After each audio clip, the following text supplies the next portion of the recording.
A number of years ago, the Central Bank of the United States, the Federal Reserve, produced a document entitled Modern Money Mechanics. This publication detailed the institutionalized practice of money creation as utilized by the Federal Reserve and the web of global commercial banks it supports. On the opening page, the document states its objective. The purpose of this booklet is to describe the basic process of money creation in a fractional reserve banking system. It then proceeds to describe this fractional reserve process through various banking terminology, a translation of which goes something like this. The United States government decides it needs some money, so it calls up the Federal Reserve and requests, say, $10 billion. The Fed replies, saying, sure, we'll buy $10 billion in government bonds from you. So the government takes some pieces of paper, paints some official-looking designs on them, and calls them treasury bonds. Then it puts a value on these bonds to the sum of $10 billion and sends them over to the Fed. In turn, the people at the Fed draw up a bunch of impressive pieces of paper themselves, only this time calling them Federal Reserve notes, also designating a value of $10 billion to the Fed. The Fed then takes these notes and trades them for the bonds.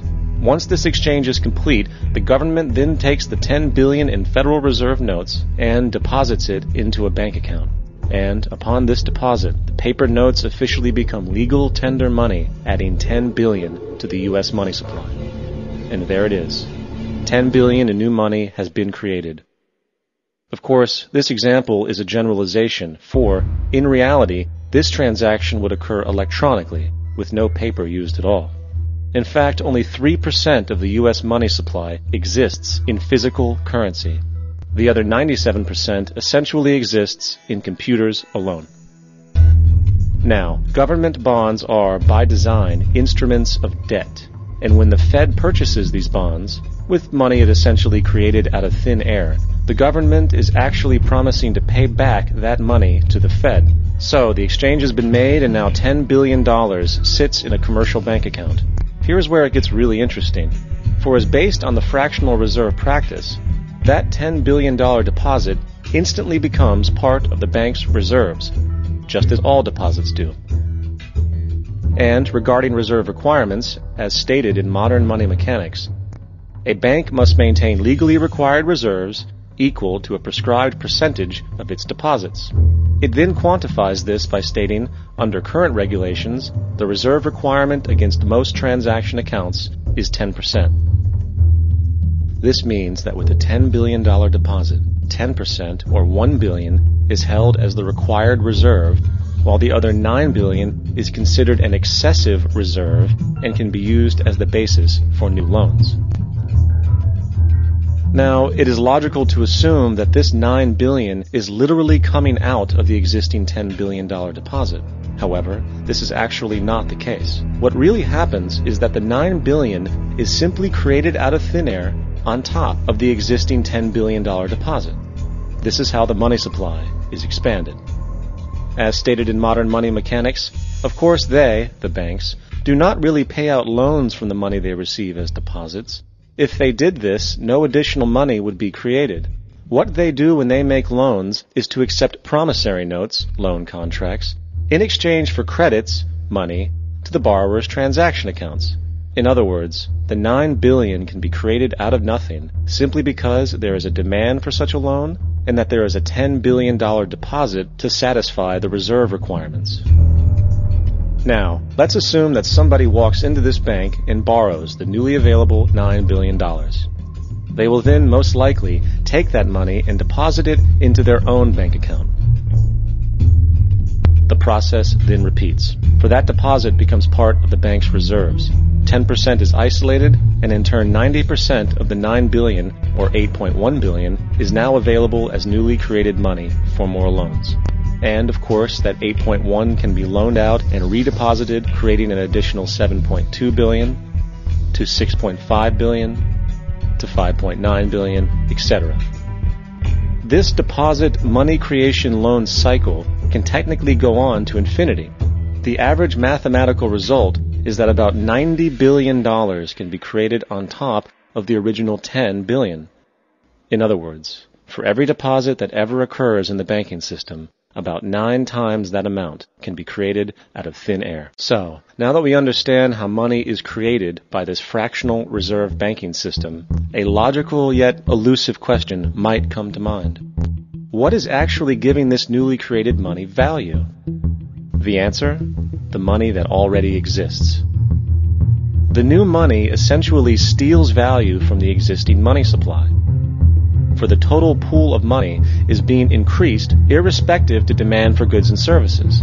And as supply and demand finds equilibrium, prices rise, diminishing the purchasing power of each individual dollar.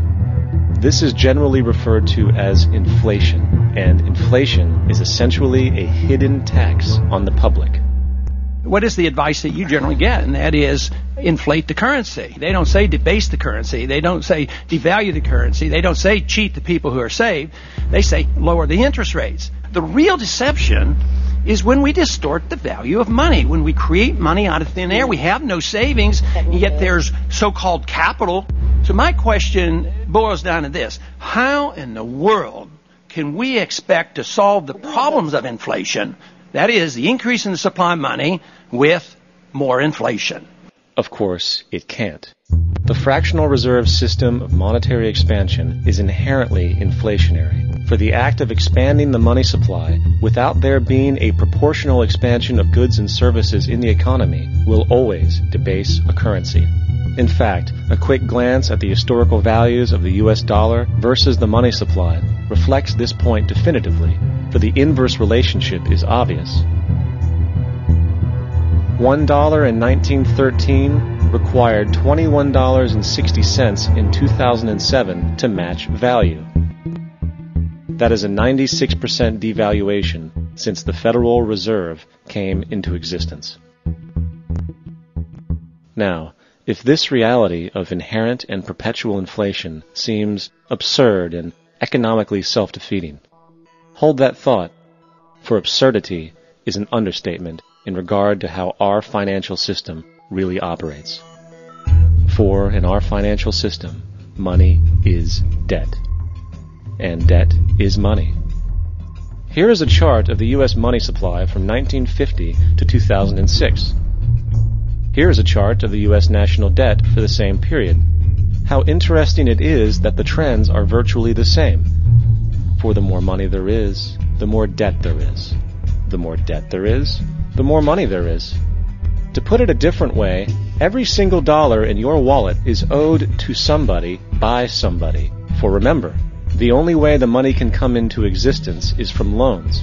Therefore, if everyone in the country were able to pay off all debts, including the government, there would not be $1 in circulation.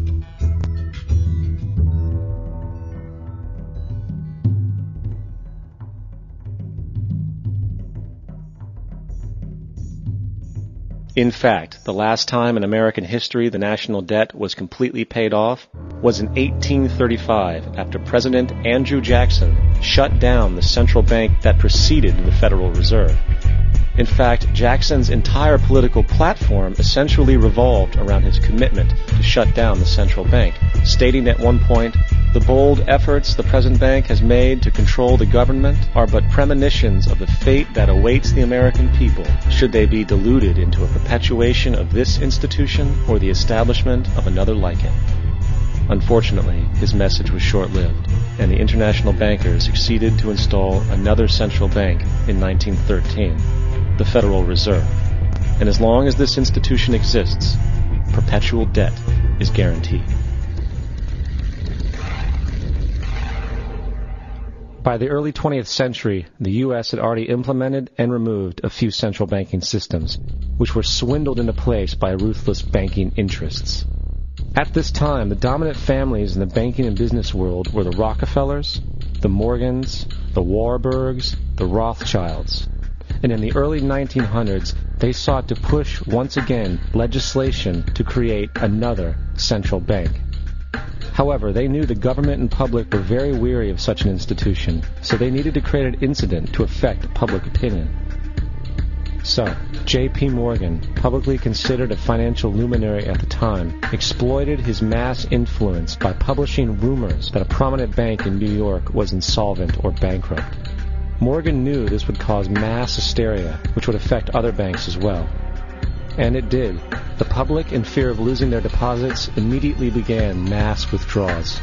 Consequently, the banks were forced to call in their loans, causing the recipients to sell their property, and thus a spiral of bankruptcies, repossessions, and turmoil emerged. Putting the pieces together a few years later, Frederick Allen of Life magazine wrote, "The Morgan interests took advantage to precipitate the panic, guiding it shrewdly as it progressed." Unaware of the fraud, the Panic of 1907 led to a congressional investigation headed by Senator Nelson Aldrich, who had intimate ties to the banking cartels and later became part of the Rockefeller family through marriage.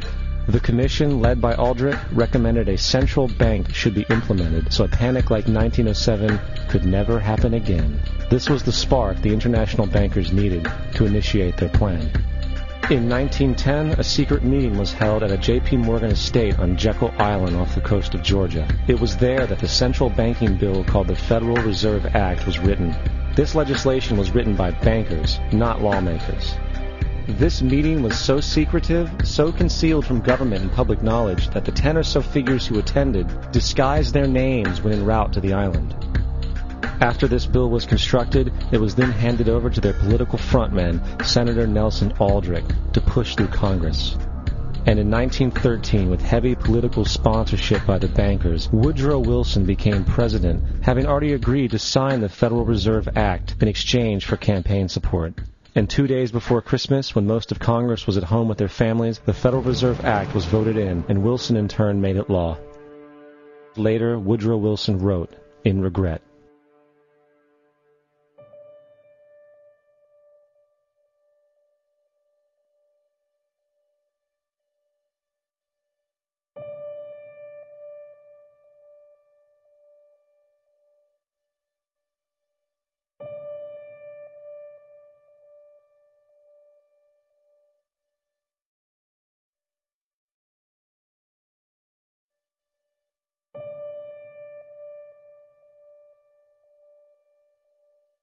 Congressman Louis McFadden also expressed the truth after the passage of the bill.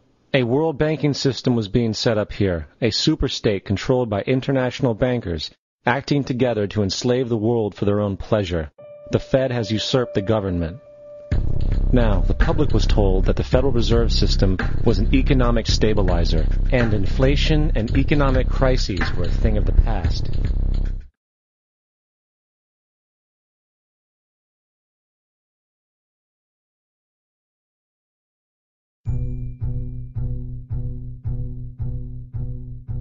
It's important to clearly understand, the Federal Reserve is a private corporation. It is about as Federal Express.